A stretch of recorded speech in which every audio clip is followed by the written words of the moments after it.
Yamic procedure, a method for topical treatment of sinusitis. The physician performs simultaneous bilateral anesthesia and anemization of the nasal and nasopharyngeal mucous membranes using insufflation. Since the procedure will not take more than 10 minutes, maximum 3 milliliters of the solution is required for an adequate level of anesthesia. The therapeutic approach selected by the physician is topical administration of antibiotics. During the treatment procedure, the medicine will be introduced directly into all paranasal sinuses simultaneously. The treatment starts with examination of the nasal cavity for anatomical peculiarities to be considered during placement of the Yamic nasal catheter inside the nasal cavity. Catheter introduction into the left side of the nasal cavity. It is performed with the patient in a sitting position. The catheter body was pre-bent so that the length of the introduced part of the catheter corresponds to the distance between the nasal vestibule and the choana.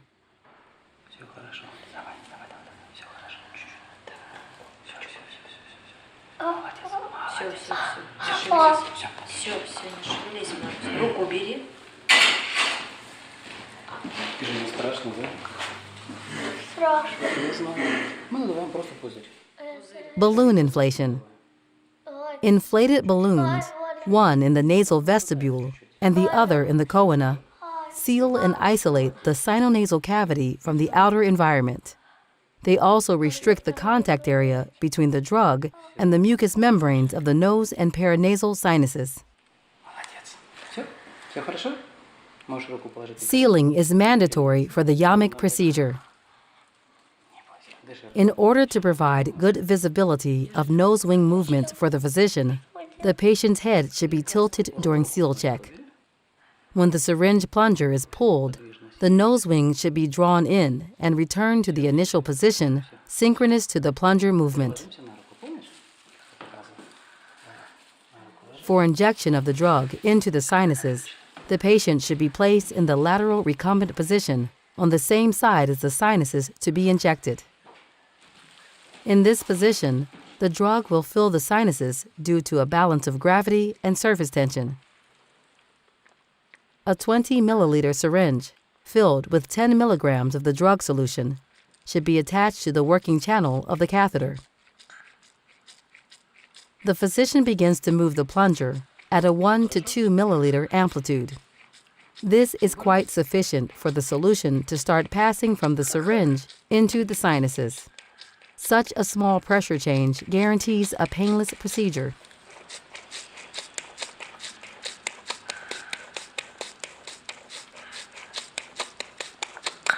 The physician performed 90 back and forth movements of the plunger.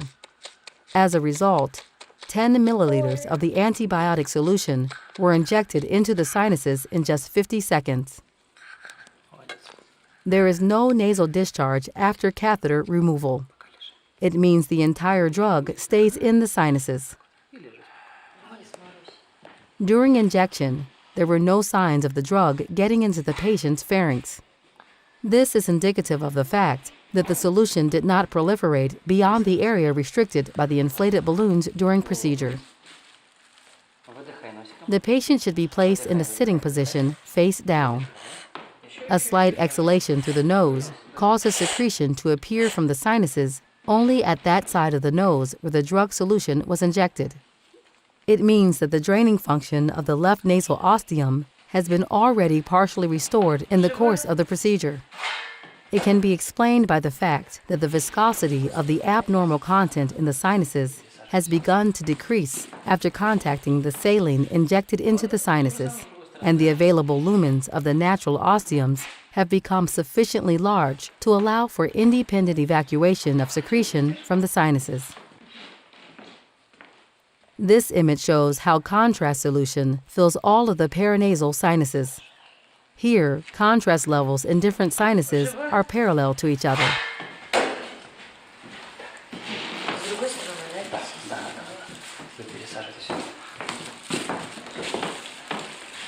Молодец. То же самое с другой стороны, да?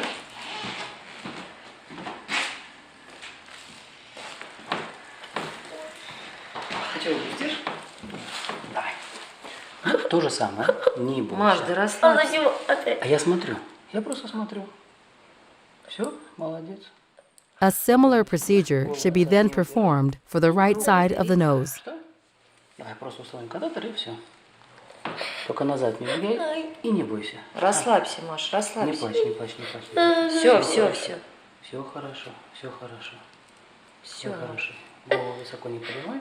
Все, все, все, все, все, все, все, все, все, все, все. Все, все, Марусь, расслабься.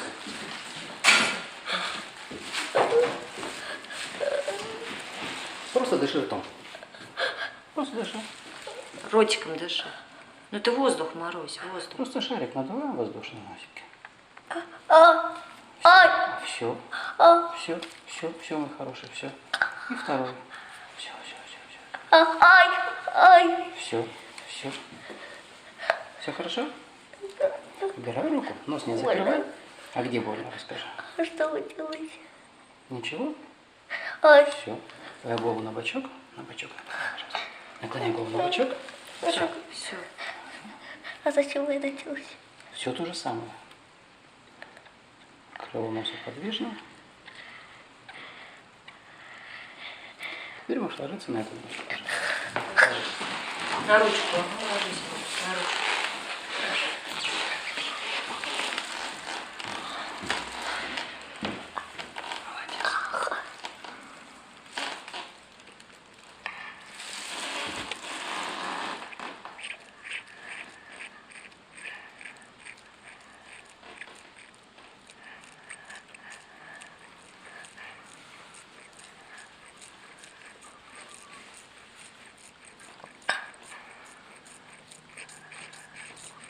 Ага, долго.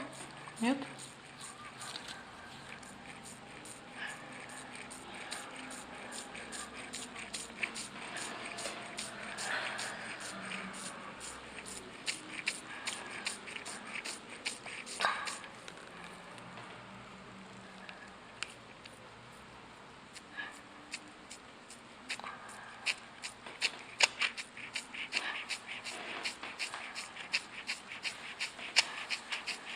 О,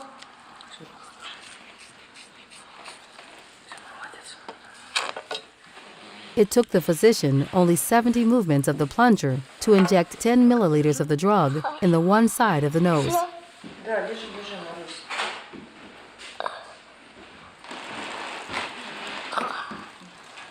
Присаживайся, пожалуйста. Лицом вниз. Now, secretion is released from both sides of the nose, while more secretion is released from the right side. It indicates that the draining function of the osseums has been restored even more.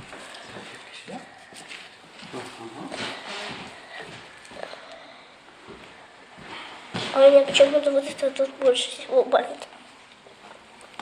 Ну это же тебе правая гайморит, Маша. Голову выше, пожалуйста. Выше, выше, выше, выше, выше, выше. Cotton plugs should be inserted into the nose only for hygienic reasons. Да. The patient will remove them himself after 30 minutes. Хоть голова не болит вчера. Да. От этого, от носа. So let's summarize. It took 15 minutes to perform topical administration of therapeutic drug doses into all the paranasal sinuses at both sides of the nose simultaneously. The draining function of the osseums was partially restored during the treatment. The patient felt no pain during the treatment. The area of contact between the drug solution and mucous membranes of the nose and paranasal sinuses was clearly restricted by the space between the inflated balloons.